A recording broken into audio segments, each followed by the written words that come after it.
A message from the commander of the 4 sub-chasers reported that the convoy was headed directly for Horoniu, from which he was then about 20 miles to the southwest. This news pleased Ijuin, for it meant that the convoy would pass safely to the rear of the enemy formation. At 20:45 Admiral Ijuin discovered his miscalculation. The enemy column appeared to have maintained its course, but it was still farther away than it should have been. He quickly altered course to SSE and then, seeking to correct the error and carry out a torpedo attack plan, at 20:48 he ordered a simultaneous right turn of 45 degrees for all ships. Here Ijuin made another mistake. A simultaneous turn is an extremely difficult maneuver. It requires precision timing and is even more difficult of execution by destroyers speeding in tight column formation.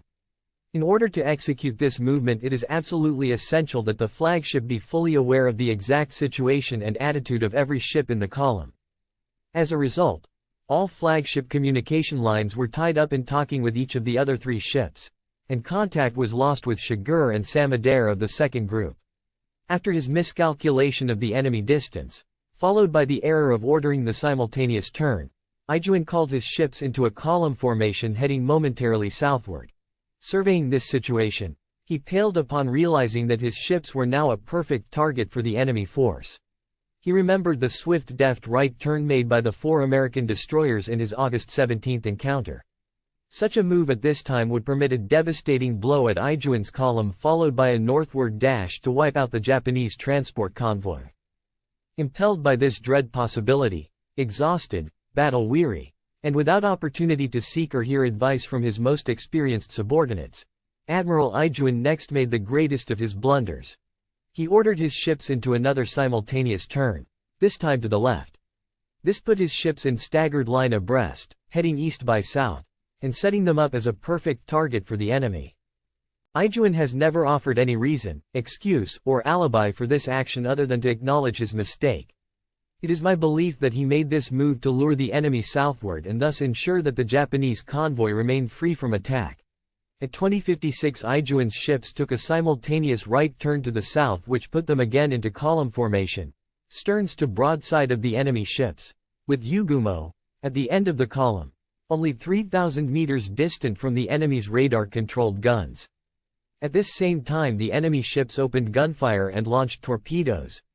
Destroyer Yugumo, hit by 5 shells at the very outset, whipped desperately out of column to the left, fired a barrage from her guns, and released 8 torpedoes. Kazugumo, next forward, joined in the barrage but could not loose torpedoes for fear of hitting her damaged colleague. Isokazi and Akigumo could not even fire their guns. Yugumo, quickly blasted by many shells, lost all rudder control and drifted off to the southwest. At 21:03 she was hit full in the starboard side by at least 1 American torpedo. Yugumo exploded almost immediately, staggered drunkenly for several minutes, and sank. Not one of the crew of 241 appeared to have survived. Ijuin's 3 remaining ships fled the immediate vicinity in chaotic disorder. It took 10 minutes for them to regroup, after which they pursued an orderly westward movement. The 3 American destroyers, which had thus far maneuvered brilliantly, now appeared to fall victim to their own confidence. It was 20:56 when they swung to the right after opening fire and releasing torpedoes at Yugumo. Had they continued on course they would very likely have survived. But after running for about a minute and a half, they discovered the other 2 Japanese destroyers Samadare and my own Shigur some 13,000 meters dead ahead. They swiftly turned to a reciprocal course, paralleling these new targets, in preparation for attack. This, of itself, was a correct maneuver, but it did not take into consideration the very real danger of torpedoes from dying Yugumo. In the excitement of their good fortune, the 3 American ships swung right and started to level their superior guns at the 2 new victims, ignoring the possibility of the approaching oxygen-driven torpedoes which they could not see. One of Yugumo's torpedoes struck Chevalier and detonated in her powder magazine at 2101. The American destroyer blew up 2 minutes before Yugumo's own fatal explosion. Some American reports insist that Chevalier was preparing to machine gun some torpedo boats at the time she was torpedoed. This unreasonable assertion must be put to rest as the product of sheer illusion or as a fiction made up for wartime home consumption. Not a single Japanese torpedo boat was operating in the area at that time. At 21:05, the very moment Yugumos sank into the depths, the American force suffered its second disaster when destroyer O'Bannon bashed smack amidship into the starboard side of dying Chevalier. The excuse that O'Bannon collided with exploding Chevalier because of a signal lamp failure does not make sense to me. It is much more reasonable that the pall of smoke between the two ships, and the sudden sharp turn of Chevalier when hit by the torpedo, made the collision unavoidable. Selfridge, the third American destroyer, and the only one still undamaged, proceeded on course toward Chagres and Saint-Médard with guns blazing ineffectively. This gunfire, which she opened at 2104, had continued only 2.5 minutes when her bows were rent by a torpedo. This was one of 16 long-range torpedoes launched several minutes earlier by Chagres and Saint-Médard. Having covered the essentials of this action as they occurred to Ijuin's 4 ships up to this point, let us consider them from my viewpoint as I stood on the bridge of Chagres. At 20:38, 3 minutes after asking that a signal lamp be hoisted in Yugumos, I sighted a dim blue lamp at some 15,000 meters and ordered full speed ahead. Suddenly a black object appeared to port, like a small island. But there were no islands in that location. As I wondered what it could be, Lookout Yamashita shouted, "Unidentified objects, 50 degrees to port." They appeared to be cruisers or destroyers, apparently hostile, approaching. I took a look through the huge 20-centimeter binoculars. There they were. I could not count the ships because their column formation was heading almost directly at us. A flash from Saint-Médard at 2040 showed that she too had made the sighting, enemy ships bearing 115 degrees relative. The enemy was closing rapidly. I peered through the binoculars and considered what to do. The range was now 13,000 meters. I decided that a long-range torpedo attack was our best bet. Our heading was SSW, while that of the enemy, now 11,000 meters to the east and still closing, was SW. We were within 10 degrees of being on parallel courses. This left me with a very poor launching angle, so I ordered a gradual turn slightly to the left, to improve our position for firing torpedoes. By 2055 the range was down to 10,000 meters and we were within reach of the enemy's radar-controlled guns. I could no longer see Yugumos' blue signal lamp. As the vital distance shrank to 9,000 meters it became clear that the enemy was trying to drive a wedge between Ijuin's 4 ships and my 2. I ordered an immediate hard right rudder at 2056, and Saint-Médard followed suit. My decision was made with the idea of avoiding danger from enemy guns and further improving my own torpedo firing position. As Chagres and Saint-Médard went into their sharp right turn we did not observe the exchange of torpedoes between Yugumos and the enemy. The visibility was too bad at the moment for us to observe any of this engagement. I felt that my own 2 ships were being pressed hard. How could we best oppose the powerful enemy force, still believed to consist of 4 cruisers and 3 destroyers? If the enemy took the initiative he could wallop us. How could we seize the initiative? In the excitement I had the feeling of not being able to breathe deeply enough, and suddenly realized that I was panting. Seeing the enemy column take a right turn, I ordered another hard right at 2058. We were 8,500 meters from our intended targets. The idea of running parallel and ahead of the enemy column was one of the formulas worked out in my torpedo manual. My running ahead discouraged the enemy from attacking with torpedoes, and permitted me to choose my own time and angle for launching at him. My order, prepare guns and torpedoes for fight to starboard, was sent to Saint-Médard by signal lamp and radio. At the same time the enemy was bringing his port side to bear on us so that he could make full use of his guns. Realizing this I ordered another hard right at 2059, to close the enemy as rapidly as possible and thus throw off his aim and timing. With all the restraint I could muster I thundered, "Tell him we will turn left again before opening on the enemy." We ran some 500 meters in closing on the American force before I ordered a left turn and release of torpedoes. It was 30 seconds after 21. The enemy was 50 degrees to starboard, an ideal torpedo angle, and distance 7,500 meters. 16 fish shooshed into the water from my 2 ships, and torpedomen immediately began to reload the tubes.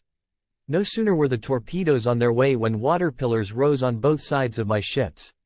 The first enemy salvo had straddled us. The enemy's aim, undoubtedly radar-controlled, was spectacular, but neither of my ships was hit. The straddling shots continued while my torpedomen fumbled and struggled to refill the tubes. I waited for them to complete this work until time began to run out and, abandoning the second torpedo attack, finally gave the order for guns to open fire. Chigurh jerked throughout her length with the sudden deafening roar of her 12.7 centimeters. Guns, and the violent muzzle blasts were dazzling and blinding to eyes that had become accustomed to the dark of an ocean night. Billows of smoke served momentarily to cut off all visibility from the bridge. The first sound to emerge from the din and obscurity was the voice of Lookout Yamashita, who shouted that our torpedoes had hit home. As my eyes adjusted to the scene, I could make out an explosion in the lead ship of the enemy column, but nothing else. The two other ships which had been in line only a few minutes before were nowhere to be seen. A check of the lookouts confirmed that only one enemy ship was visible. This led us to the belief that all three of the enemy ships had fallen sudden victim to our torpedoes. And that was the opinion rendered by our cohort Samadere. We simply could not imagine that Chevalier and O'Bannon were stranded 6,000 yards astern of their lead ship. General poor visibility, worsened by gunfire and smoke. I was responsible for the illusion and the mistake. Still with faith in the reported cruisers, I wondered where they could be. I ordered all guns rotated to starboard and peered vainly through binoculars for a glimpse of these non-existent ships. Through the haze and darkness I finally caught sight of tiny specks and, influenced by my preconception, decided that these must be the cruisers. They appeared so small that I concluded they were fleeing. The specks were actually the two enemy destroyers, crippled O'Bannon and sinking Chevalier. In an attempt to check the results of our torpedo attack, I turned my ships to the right. Visibility was worsening and we could see nothing. After searching fruitlessly for about 10 minutes, I ordered a 90-degree turn to port and headed home. The erroneous report given by the scout plane of enemy cruisers and destroyers continued to plague Ijuin's ships. They ran in wild disorder for several minutes after the loss of Yugumos, until 21:13 when lookouts observed the erratic movements of Chevalier and O'Bannon. Still bewildered and disturbed by the sudden loss of Yugumos, the three Japanese destroyers saw these as the four enemy cruisers and judged they were approaching for a showdown. At 21:19 the three ships released 24 torpedoes against mirages which yielded no scores. Wishful crewmen observed through the misty night the fires raging in Selfridge and Chevalier, and reported that their torpedoes had sunk two cruisers or large destroyers. Another complete illusion.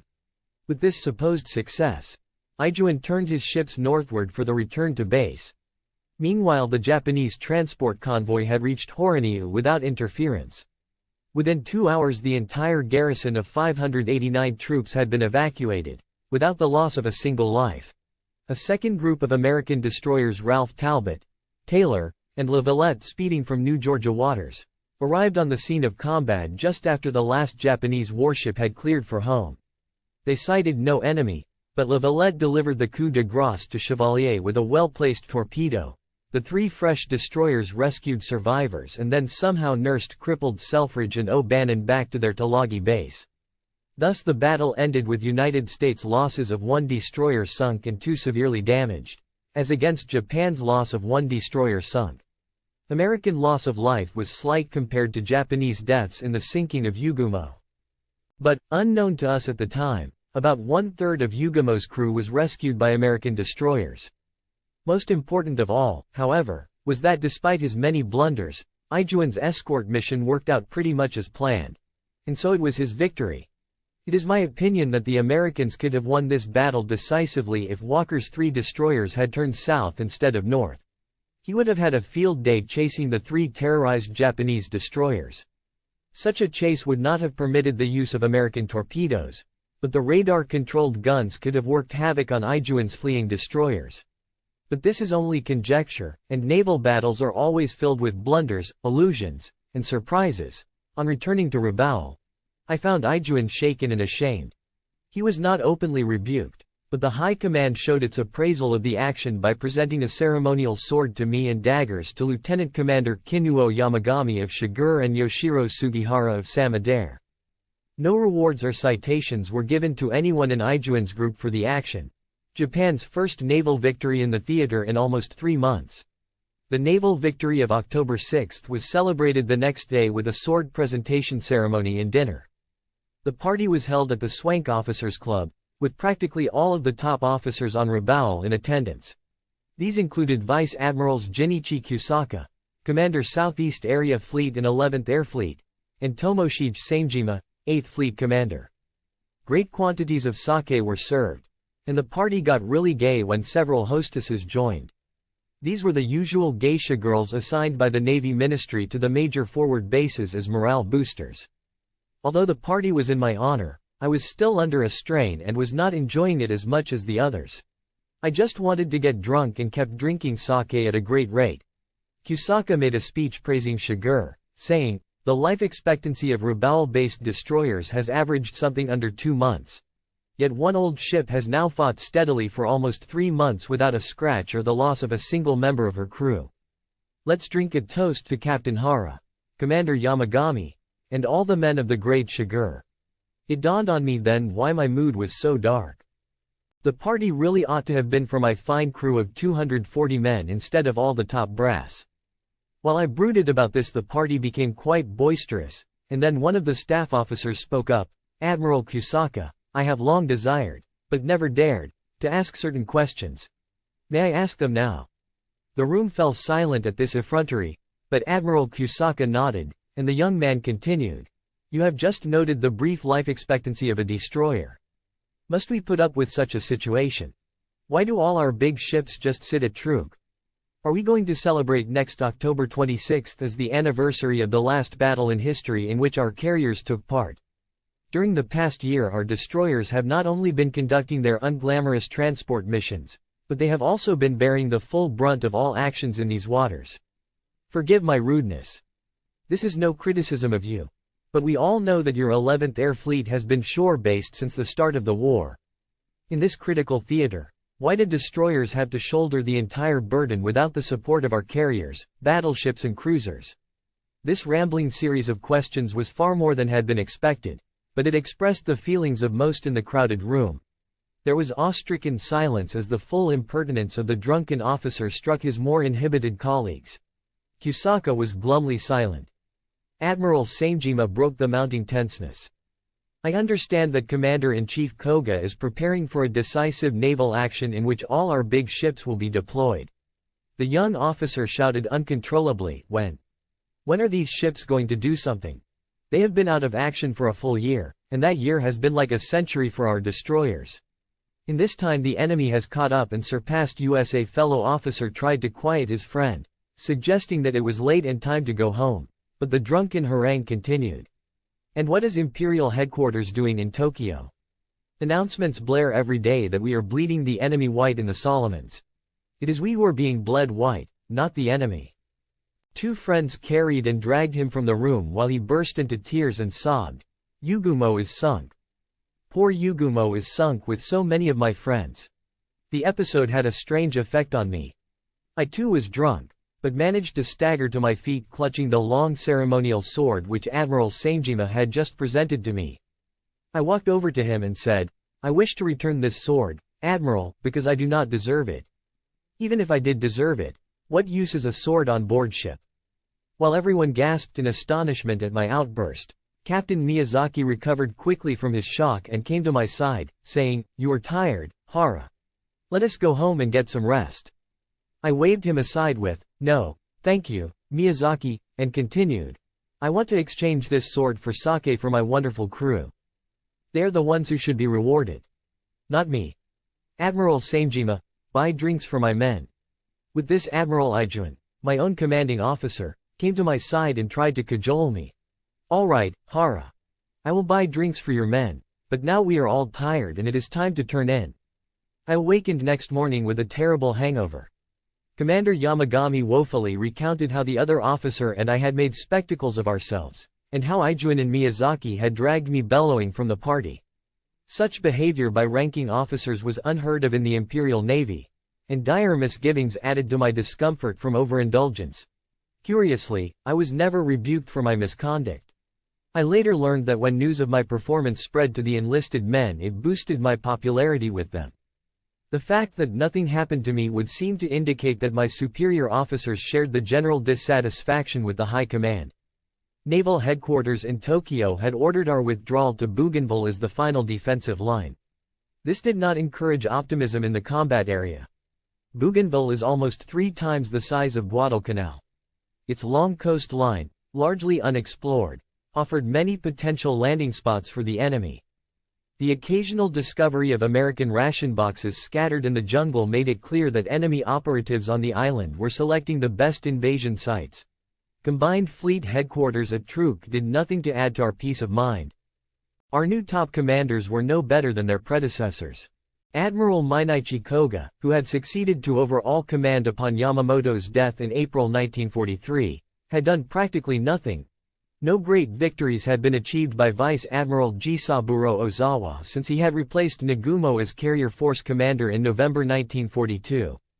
And Vice Admiral Nobutake Kondo, ailing and weary of his Second Fleet Command, had just been relieved by Vice Admiral Takeo Kurita in August 1943. These 3 new commanders worked diligently and hard, but they could not work miracles. The basic defect was in Tokyo, where Imperial Naval Headquarters was still run by Admiral Osami Nagano. Half a year had passed since the death of Yamamoto, and yet his policies were still being followed. In the Java Sea Battle of February 1942, I had learned that combat teaches more lessons than 1,000 exercises. Unfortunately, the commanding admirals did not share this view. They kept Japan's main naval strength at Rabaul, or, still worse, in homeland waters to conserve the ships and train the men. The result was that both ships and men proved unfit when they were finally forced into action. The aggressive enemy took no pause. We had scarcely returned from our triumph at Vella Gulf when we were made acutely aware of how critical the situation really was. On October 12, a record rate of 349 land-based planes swarmed over Rabaul. The high-altitude bombing was not very accurate, however, and only 1 transport was sunk. So huge a raid on a main Japanese base was very impressive, and it shocked Truk headquarters. But Admiral Koga still wavered.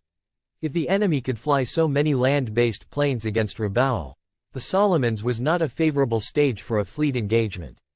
Another large-scale air assault was made on October 18 against Rabaul and Bin, the main airbase on Bougainville. Koga at last ordered 2 heavy cruisers and a squadron of destroyers to go from Truk to Rabaul. This followed the familiar Yamamoto pattern of piecemeal reinforcement. It was a move which Koga would have cause to regret. Air assaults in strength were resumed 5 days later and continued daily until Bin lay in ruins. Meanwhile, the surface units arrived at Rabaul on October 21. Among the newcomer destroyers was Shiratsuyu, which had been on detached duty, and now rejoined my command. I was elated finally to be in charge of 3 ships, 6 months after my appointment as a division commander. In those days very few Japanese destroyer divisions actually had as many as 3 ships. Shiratsuyu, 1,980 tons, was a sister ship of Shigur and Samadere.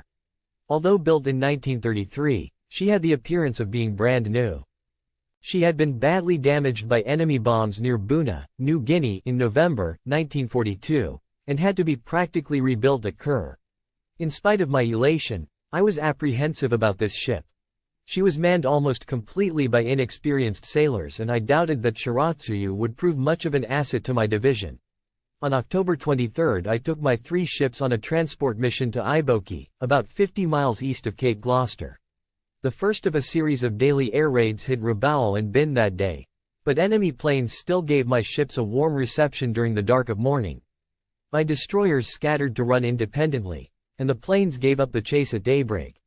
My ships reassembled in good order, and I was relieved to find all 3 intact. Shiratsuyu showed more promise than I had anticipated. 6 days later I took Shigur and Shiratsuyu on a transport assignment to Garove Island, north of Willounds Peninsula. A few enemy planes made passes at us, but no heavy action was involved. Nevertheless, Shiratsuyu performed so well that I decided she was an asset to the division. How wrong I was. Meanwhile, on October 27, the enemy made another landing, this time on Mono Island, a small base 20 miles south of Bougainville. The following day enemy paratroops fell upon Choiseul, and Admiral Koga realized that the time had come for a showdown, whether he liked it or not. Imperial headquarters demanded that he hold Bougainville until October 30, at all cost. Koga immediately ordered Ozawa's 3 carriers, with their 173 planes to Rabaul. At the same time he ordered Rabaul to mount a full-scale counter-offensive around Bougainville. But the American timetable was not waiting for Koga. Carriers Zuikaku, Shokaku, and Zuiho were still far north of Rabaul when powerful enemy forces invaded Cape Torokina, on the western coast of central Bougainville. The invasion, which commenced at 7 on the first day of November, was practically unopposed. Admiral Kusaka rushed all the planes of his 11th Air Fleet to Torokina, but these 104 fighters and 16 bombers were unable to stem the enemy tide which flooded onto the island. Ozawa's 3 carriers, concerned primarily with their own safety, launched their 173 planes while still 200 miles north of Rabaul. Admiral Koga, at Truk, wanted to avoid the mistakes of 15 months earlier, when the enemy had landed at Guadalcanal.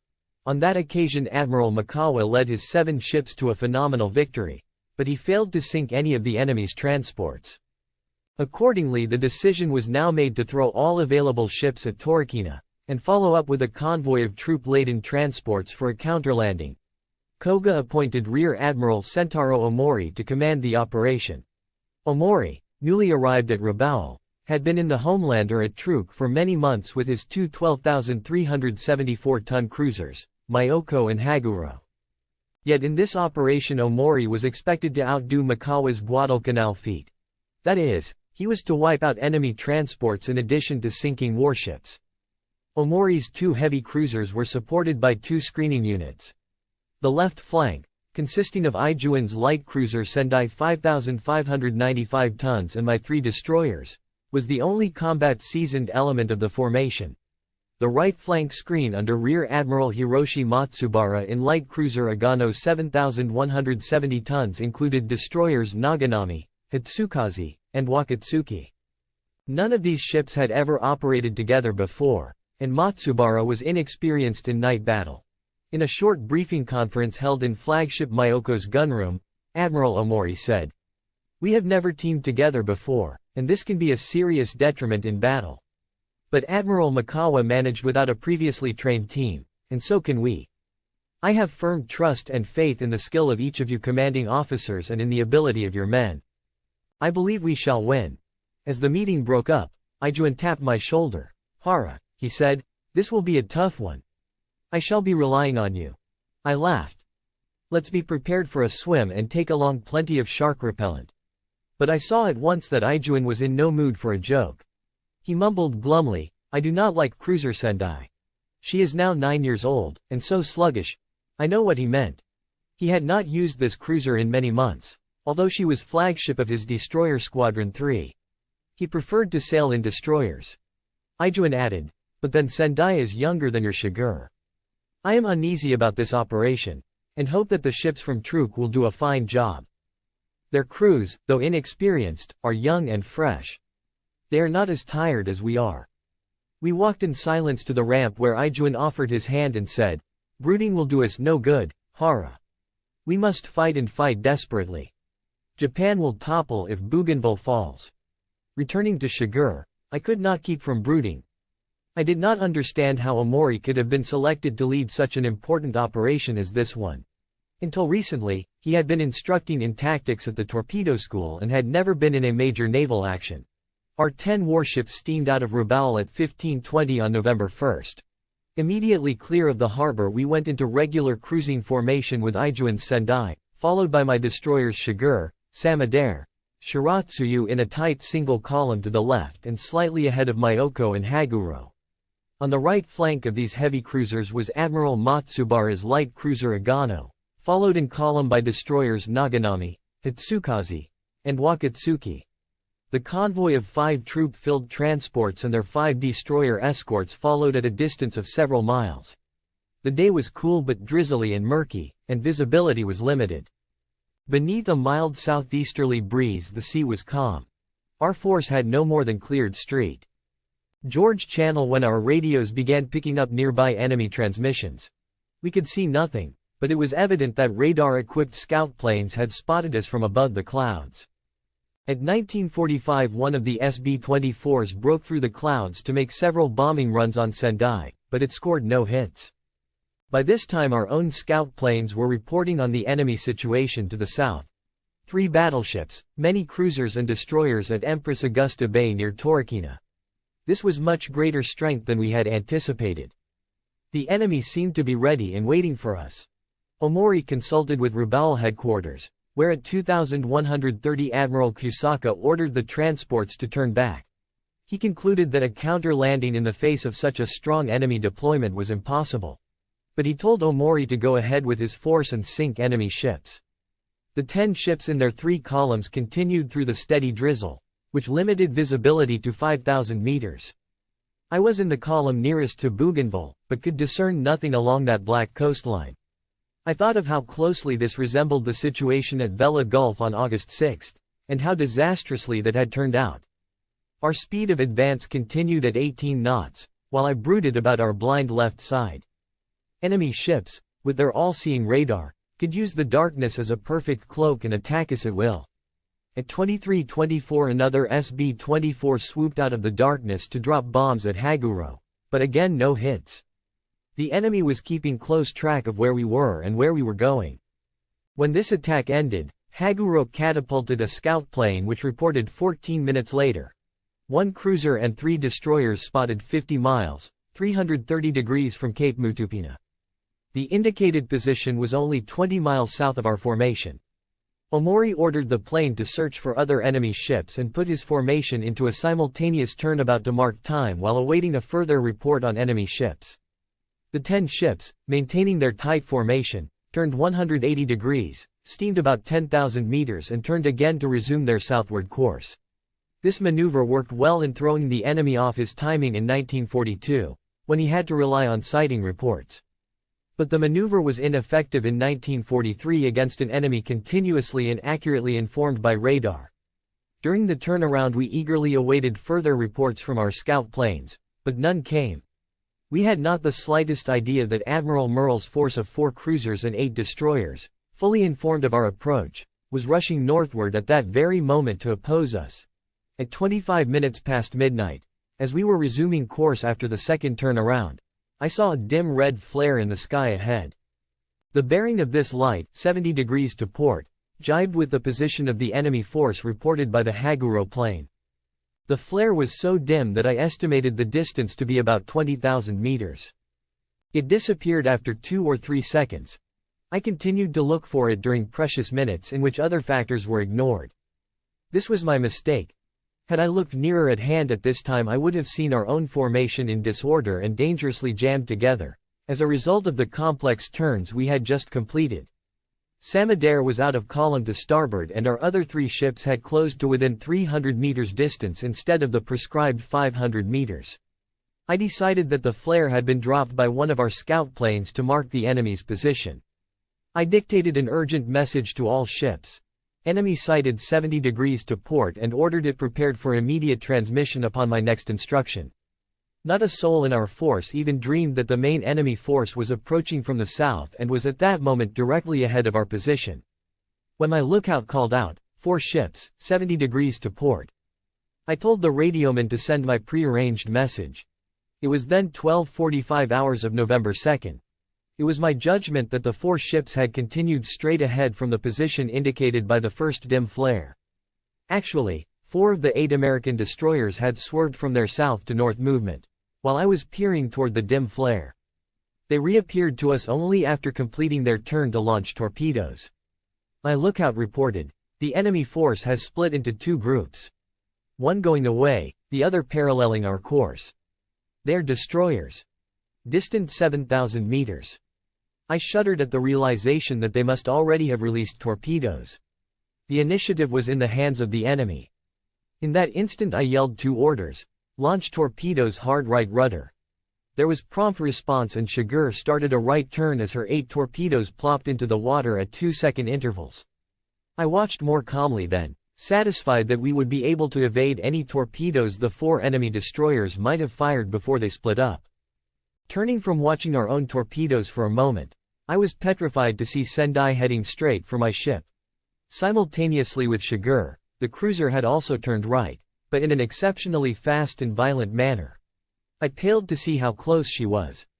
This huge cruiser, nearly 3 times the size of Shigur, was coming head-on for our port side. Full starboard helm, I screamed. Full speed. Icy sweat coursed down my back at the swift approach of Sendai's hulk. I held my breath, like a drowning man as I watched the approach of her towering bows and felt the snake-like pace of Shigur's evasive effort. I braced for the impact of collision as Shigur's frail stern passed within 10 feet of the speeding cruiser. With the danger past, I turned anxious eyes toward Samadare and froze again in anxiety. This following cruiser, turning sharply right to avoid Sendai's crazy rush, sideswiped Shiratsuyu, last in line. Her portside hull and deck crumpled under the impact of Samadare's hull, and in that instant all of her guns and torpedo tubes were smashed beyond use. Newcomer Shiratsuyu had proved she was no asset to my division. But most shocking to me at that moment was Sendai's sudden turn without notice to our following ships. Aghast at the unexpected response of his ship, Ijuin ordered the helm reversed, and I watched Sendai swing back to the left immediately after she had so narrowly missed hitting Shigur. One moment I sighed with relief, and in the next instant caught my breath as I saw a flight of falling shells, one of which hit full amidship into Sendai. The cruiser, in its erratic movements, had walked into the very first salvo from the American cruisers. I had never seen such spectacular accuracy of first salvo hit. Second and third salvos also struck the fated cruiser with fantastic precision, and she flamed like a giant torch. Her vitals smashed, the ship staggered and slowed, but managed still to clear 8 of her torpedoes in the general direction of the bombarding ships. The huge flames from Sendai, 500 meters distant, blinded me from seeing the source of the enemy shells. But Samadare, 500 meters farther away, was able to judge the position of the enemy ships. Her seasoned skipper, Lieutenant Commander Yoshiro Sugihara, released a brace of 8 torpedoes at 0052. The 4 unseen American cruisers were then 15,000 meters away. They made an all-ships right maneuver at 0051 and successfully evaded the 16 long-range torpedoes. Destroyer Foot, however, the last ship of the second American destroyer column, turned erratically into the course of a torpedo at 0108. She was put out of action but did not sink. I was suddenly overjoyed when, at 12:52, a lookout announced that Shigur's torpedoes had accounted for 2 enemy destroyers. Actually, the separation of the enemy's 4 destroyer group was a maneuver unknown in the Imperial Navy. We thought 2 of them were closing in a hyperbola to parallel our own course, and so wrote them off when they failed to appear in the position we had anticipated. Instead, they were all running in the same direction, away from our course. This novel American tactic created an illusion that was deceptively effective. The jubilation raised in my destroyers was thus entirely unwarranted. Meanwhile, chaos and consternation reigned in the 2 other Japanese columns. Admiral Omori could see no enemy ships at the time of my 12:45 sighting report. 5 minutes later he saw Sendai erupt in flames. She was supposed to be at least 1,000 meters ahead and on course parallel to his Myoko.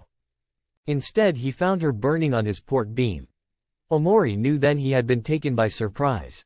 His reaction, influenced by the conservation idea so prevalent in command circles, was to adjust his formation to its original deployment, and he ordered a turnabout. This action has been widely criticized, but Omori has never seen fit to discuss it. The turnabout might have worked if all ships had responded properly. But 2 of the columns were manned by officers inexperienced in night action, and the result was chaos. Admiral Matsubara's 3rd column made a further blunder. Although he lacked battle experience, Matsubara was known for his dogged aggressiveness. On hearing my sighting report, he put his column into a full-speed dash to engage the enemy. He continued thus for 10 minutes without result. When he finally saw the turn made by heavy cruisers Myoko and Haguro, he put his own ships into the awkward movement, committing the most serious error of the night. When cruiser Agano and her 3 following destroyers had headed north after completing their turn, Matsubara did not notice that his column was crossing the course of Omori's Myoko and Haguro at a right angle. The result was that 12,374-ton Myoko, crossing in front of Hitsukaze, 3rd ship of the Matsubara column, brushed the tender nose of that 2,500-ton destroyer. The 2 following ships, Haguro and Wakatsuki, barely avoided making it a quadruple collision. Panic-stricken, Matsubara again circled to get back to his crippled destroyer. A quick survey was enough to convince him that nothing could be done for her in the height of battle, and he turned again to withdraw on a course parallel to that of the two heavy cruisers. At 01:15 American shells straddled Myoko and Haguro, and the cruisers opened fire blindly with their big guns, in the general direction of the enemy.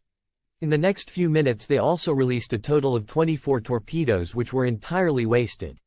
Enemy radar had wrested from the Japanese Navy its former supremacy in night action. While Omori and Matsubara were experiencing these travails, I was suffering agonies of my own. We were standing by burning Sendai, which had stopped dead. The enemy bombardment continued to batter the crippled ship so incessantly that Shiger could not close for rescue operations. I watched glumly as Samadare and Shiratsuyu received Omori's approval to withdraw. The American destroyers had done a very effective job, even though their 10 torpedoes had missed. 3 Japanese warships had been put out of action at one stroke.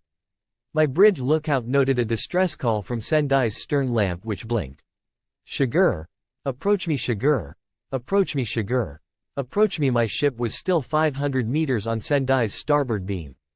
No enemy shells had reached us, though they continued to cascade onto the stricken cruiser. My best friend, Ijuin, was pleading for help, and yet Shiger would not have a chance in approaching that inferno. I stood frozen on the bridge.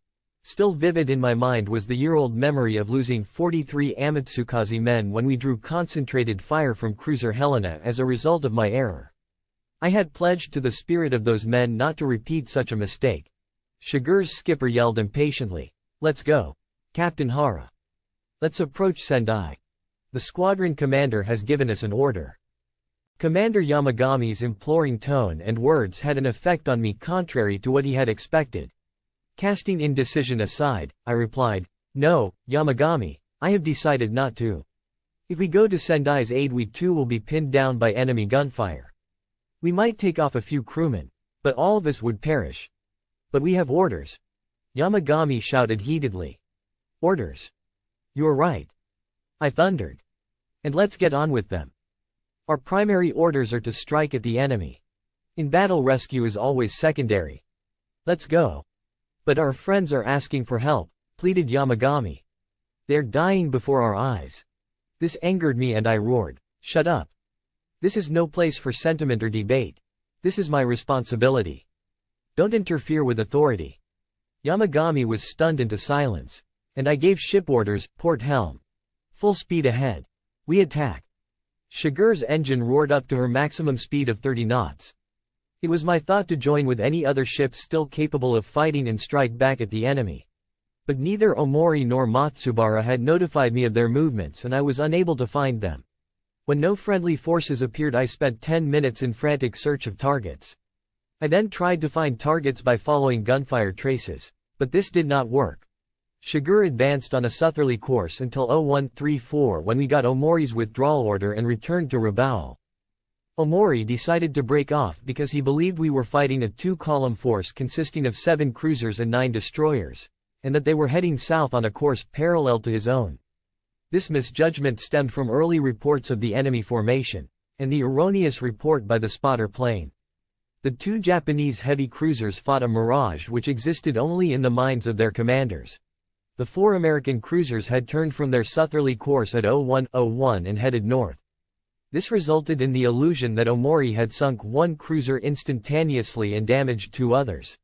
So Omori did not realize that his ships had been groping about like blind men, simply wasting ammunition and fuel. My heart was heavy as Shiger followed sluggishly after the 5 fast ships. Looking in the direction where we had last seen Sendai, I felt miserable. Thinking of the sideswiping which had put Samadare and Shiratsuyu out of action, I realized that some of the enemy ships must have gone in hot pursuit of those cripples, and could only hope for the best. In the silence of Shiger's bridge, the men about me shared my lugubrious thoughts. On our way north I thought of Admiral Koki Abe's distressing return from Guadalcanal. The tactics employed by Abe on that occasion had been sharply criticized ever since. And here, more than a year later, Omori had repeated the same errors. Both admirals had adopted and clung to a complex formation, failing to shift to a combat deployment when engaging the enemy. In Abe's case we were fortunate that the enemy had outblundered us, but against Omori the Americans no longer blundered. When I had brought Amatsukaze back it was with 43 of my crew dead, and the ship severely damaged. Now Shiger was intact and had suffered no casualties. It was some slight solace to think that I at least had not repeated my mistakes. This reminded me that Samadere, too, had survived the Abe sortie of a year ago, and I cheered up at the thought that this combat-seasoned destroyer would pull through this time as well. About Shiratsuyu, on the other hand, my thoughts were considerably gloomier. Had she not sideswiped Samadere I felt sure that my 3 ships could have confused the enemy, just as I had done at Guadalcanal in the Abe sortie. The 4 destroyers which had just stormed us were not as skillful as the ones I had opposed at Vella Gulf on August 6, 1943. Here, despite the enemy's absolute advantage, all their torpedoes missed, and by so big a margin that none of us even saw them pass. From the vantage point of hindsight I know that in this battle the advantage lay with the American force. There was not the slightest chance for a Japan victory. But I know, too, that we could have done better than we did. Ijuin was responsible for the debacle that befell his column. He was a tired, weary, and exhausted man. And, with the loss of cruiser Yugumo a month earlier, he had lost confidence in his own ability. An aristocrat often breaks down quickly in the face of adversity. Still greater responsibility rests with Admiral Omori. His turnabout in the face of the enemy served to tie Ijuin's hands, severely limiting his possible courses of action. On the other side of the picture, the Americans do not seem to have fought very brilliantly in this battle. They could have sunk many more Japanese ships, if they had not been satisfied with just finishing off the 2 cripples. I do not understand why their spectacular bombardment of Sendai was not repeated against the other Japanese ships which lay in such confusion. These are thoughts that have occurred to me in the years since this battle.